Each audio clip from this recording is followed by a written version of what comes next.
तो फाइनली मैंने टाइम निकाल लिया आपके लिए ये वीडियो बनाने के लिए। मैंने सोचा ऐसे तो टाइम नहीं मिलेगा और बहुत टाइम से आप लोग कह रहे हैं, तो मैंने कहा चलो आज टाइम निकाल ही लेते हैं कैसे भी करके। तो जी हाँ, आप सब ने जो पहले बहुत बहुत मेरे को बधाइयाँ दी हैं उसके लिए सबको बहुत बहुत धन्यवाद। बहुत सारी विशेष आप सबकी मिली पहले भी और अभी तक मिल रही हैं। कुछ लोगों को नहीं पता चला, जो अब पता चल रहा है तो अब आ रहे हैं मुझे इंस्टाग्राम पे मैसेज या फिर यूट्यूब पर कई बार कमेंट आ जाते हैं, तो उन सब के लिए बहुत बहुत धन्यवाद। जी हाँ, जैसा कि आप सबको मतलब कुछ लोगों को तो पहले से पता है और मैंने बीच में बताया भी था, कंफर्मेशन भी दी थी कि हाँ ट्विंस ही हैं। और इनके आने से वाकई में दुनिया बदल गई है, हर तरीके से बदल गई है। जहाँ पर एक ये टास्क है तो वैसे एक बहुत अच्छी ऐसी फीलिंग आप शब्दों में व्यक्त भी नहीं कर सकते, पर कुछ टाइम पे बहुत ही हार्ड भी होता है। जब आपके दोनों बच्चे एक साथ रोएं तो कुछ समझ में नहीं आता है कि क्या करें क्या ना करें। और सबसे ज़्यादा दुख की बात ये होती है कि आप एक को अगर आप दूध पिला रहे हो, कंसोल कर रहे हो, दूसरे को अगर आप उस टाइम पे नहीं कर रहे हो, नहीं कर पा रहे हो, तो अंदर से बहुत बैड फील होता है। तो जहाँ ट्विंस होने के बहुत सारे लोग बेनिफिट बताते हैं, वहीं पर यार कुछ ऐसी भी चीज़ें हैं। अगर हम बात करें धरातल पर, है ना, मतलब एकदम ज़मीनी बात करें तो हर चीज़ आपको इसमें डबल डबल खर्च करनी पड़ती है, चाहे वो पैसे हों चाहे टाइम हो, हर चीज़ डबल डबल लगती है।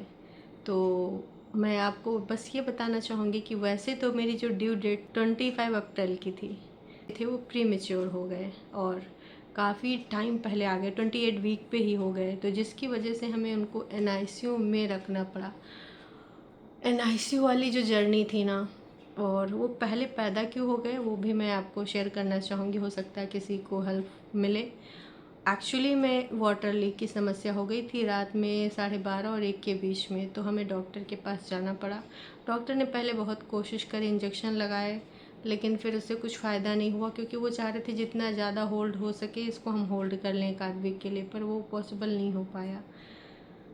कुछ चीज़ें डॉक्टर ने पहले मुझे बता दी थी कि भाई ये क्रिटिकल हो सकता है, कुछ उसकी वजह थी, तो उन्होंने सारी चीज़ें हमें बताई थी, समझाई थी। उन्होंने ये भी बोला था कि आपकी डिलीवरी समय से पहले होगी। बहुत कम ऐसे ट्विंस बेबी होते हैं जो पूरे मंथ पे जो है 9 मंथ कंप्लीट करते हैं।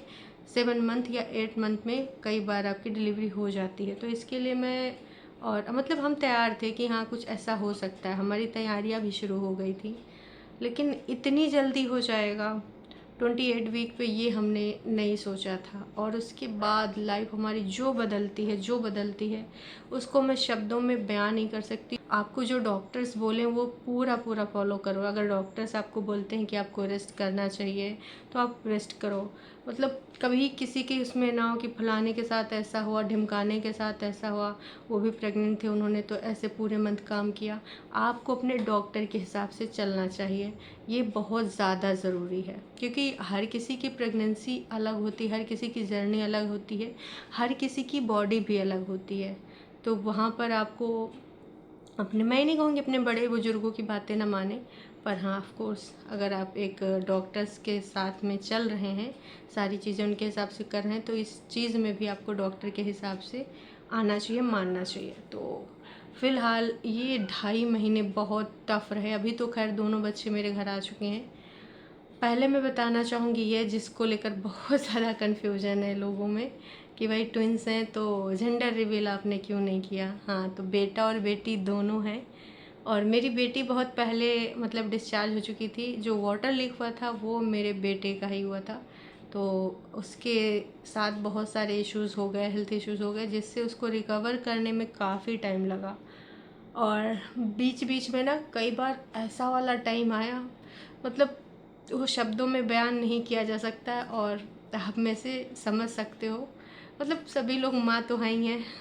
पहले ये वाली फीलिंग से मैं समझती थी एक माँ को दर्द तकलीफ़ होती है, पर अभी जो रियल इस चीज़ में मैं गुजर रही हूँ तो वो मैं ज़्यादा अच्छे से समझ पा रही हूँ।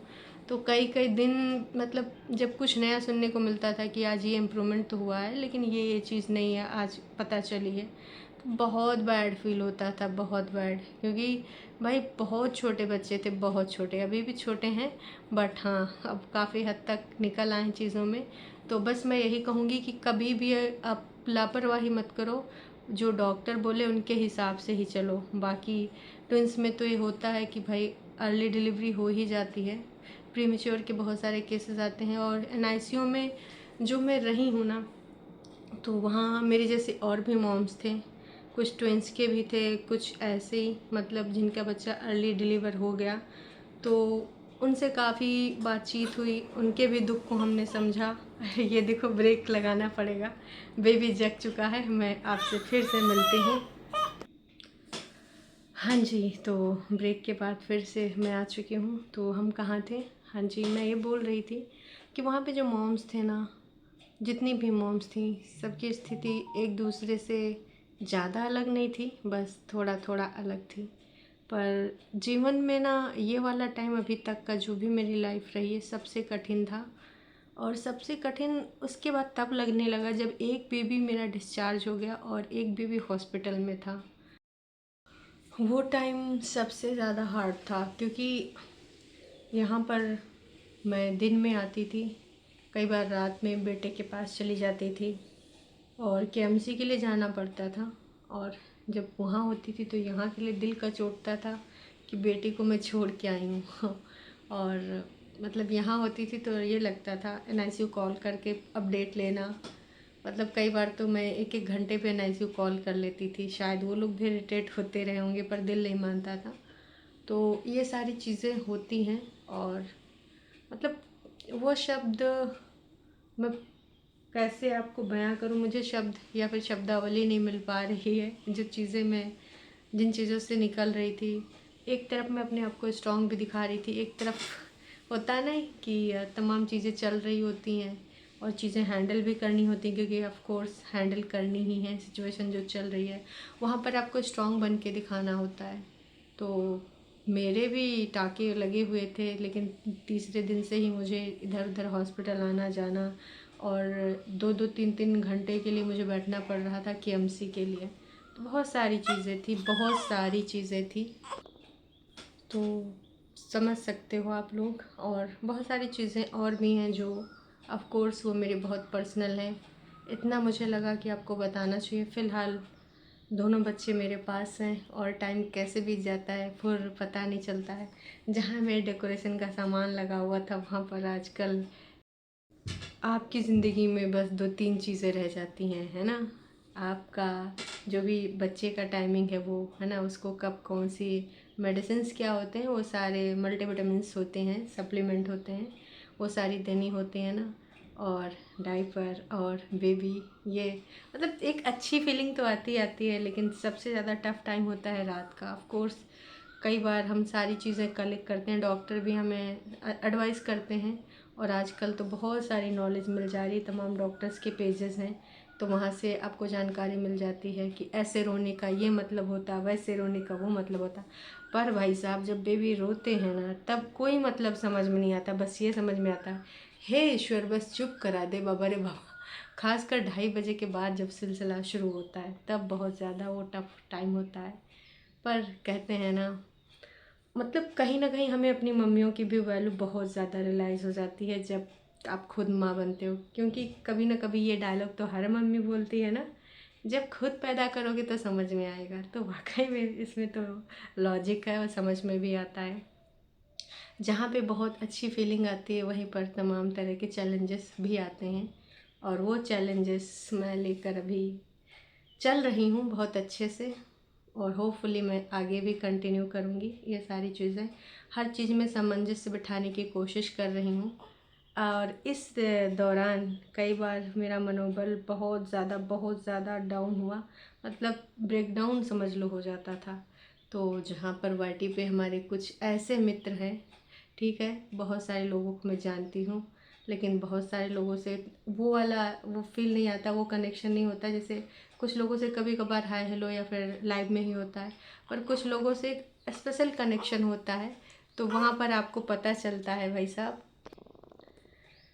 कि वो लोग मतलब ठीक है, कुछ लोगों को लगता था मुझे कि हाँ ये मुझे समझते हैं, ये अंडरस्टैंड करते हैं, लेकिन इस कठिन टाइम में उन लोगों ने मेरा बहुत ज़्यादा मनोबल बढ़ाया, बहुत ज़्यादा। कई बार मैं बहुत वैसे सोचने लगती थी तो वही लोग मुझे सपोर्ट करते थे कि ऐसे नहीं, ऐसे, प्रोफेशनली नहीं, पर्सनली भी। तो थैंक यू सो मच। वो कौन से लोग हैं उन सबको पता है। तो बस बहुत बहुत धन्यवाद। इस जर्नी में आपका भी बहुत बड़ा हाथ है। आज भी कभी भी मैं कई बार चीज़ें जब वो हो जाती हैं तो फिर मैं लाइव में ही पूछ लेती हूँ कि भाई ऐसे ऐसे, तो ऐसे ऐसे क्या करें। पर यकीन मानो, जितना भी डॉक्टर टिप्स दे, जितना भी आप इधर उधर से पूछ लो, जब सिचुएशन आती है भाई साहब जब हमला होता है तो बचाव का रास्ता कोई समझ में नहीं आता है, मतलब जब साथ में रोते हैं। पर यार सच बात है कि ये बहुत अच्छी फीलिंग है। और आप सबके बहुत सारे मैसेजेस मुझे प्राप्त हुए, बहुत सारे, मतलब कॉल भी आपने उस टाइम करा था, पर ऑफ कोर्स वो बहुत कठिन टाइम था। और मतलब कई बार हमें ऐसी कुछ न्यूज़ मिलती थी तो हम उससे सेटिस्फाई नहीं होते थे, फिर मन में तमाम तरह के सवाल आते थे। तो टफ़ टाइम था, बट कहते हैं ना, टफ़ टाइम में अपनों का साथ हो तो बीत जाता है। तो इसी प्रकार से बीतता चला जा रहा है। और अब तो मतलब वो टाइम बीत गया है। वो जर्नी अभी जो हम जी रहे हैं बहुत प्यारी है। हाँ, तो प्यारी के साथ साथ भाई मैंने बोला ना, कई टास्क भी हैं, कई रिस्पॉन्सिबिलिटी हैं। तो वो तो भाई मिलेंगे मिलेंगे, सिर्फ अच्छी अच्छी चीज़ें थोड़ी हो सकती हैं ना वैसे सारी चीज़ें बहुत अच्छी हैं, बस रात वाला ही टफ होता है। एनीवेज, बहुत बहुत धन्यवाद एक बार फिर से। और बस ये जर्नी बहुत अच्छी होती अगर, हाँ, कुछ टाइम और हम, मेरी प्रेगनेंसी होल्ड हो जाती है ना, वाटर लीक की जो ये इशू, ये जो समस्या हुई है, ये ना होता तो शायद इस लेवल तक जो भी चीज़ें हुई हैं वो ना हुई होती। मेरे बच्चों को शायद इतने दिनों तक NICU में नहीं रहना पड़ता। पर ठीक है, जो चीज़ें होनी थी वो हो गई। इसीलिए कहते हैं कि भाई डॉक्टर की सुननी चाहिए और ज़्यादा नहीं सोचना चाहिए कि हमको नॉर्मल डिलीवरी करानी है, चलते फिरते रहो, ये कर लो वो कर लो। मैं भी एक्टिव रहती थी, कोशिश करती थी कि भाई कैसे भी करके सब कुछ नॉर्मल हो। तो थोड़ा सा मेरी तरह आप ये चीज़ गलती मत करिएगा, और आप जो डॉक्टर कहें उनके हिसाब से ही चलिएगा। तो बाकी सब कुछ बहुत अच्छा है। और टाइम टाइम पे मैं यहाँ पर, अगर मेरे पास टाइम हुआ तो बच्चों की छोटी छोटी क्यूट क्यूट एक्टिविटी भी शेयर करूँगी। अभी वो बहुत छोटे हैं, आप समझ सकते हो। हालांकि अब वो कल पैदा होने वाले थे, 25 कल थी ना दोस्तों, एक सेकेंड, आज 27 है, तो परसों पैदा होने वाले थे, बीता हुआ परसों पर थैंक यू सो मच। हाँ, नाम रह गए। तो नाम मैंने, मतलब ऑफ कोर्स ये मेरे हस्बैंड और मेरे दोनों का डिसीज़न है। आर्विक और आरिका नाम है। आप एक बार गूगल ज़रूर सर्च करिएगा, नाम का जो मीनिंग है बहुत ब्यूटीफुल है। डबल ए दोनों में है, आर्विक आरिका।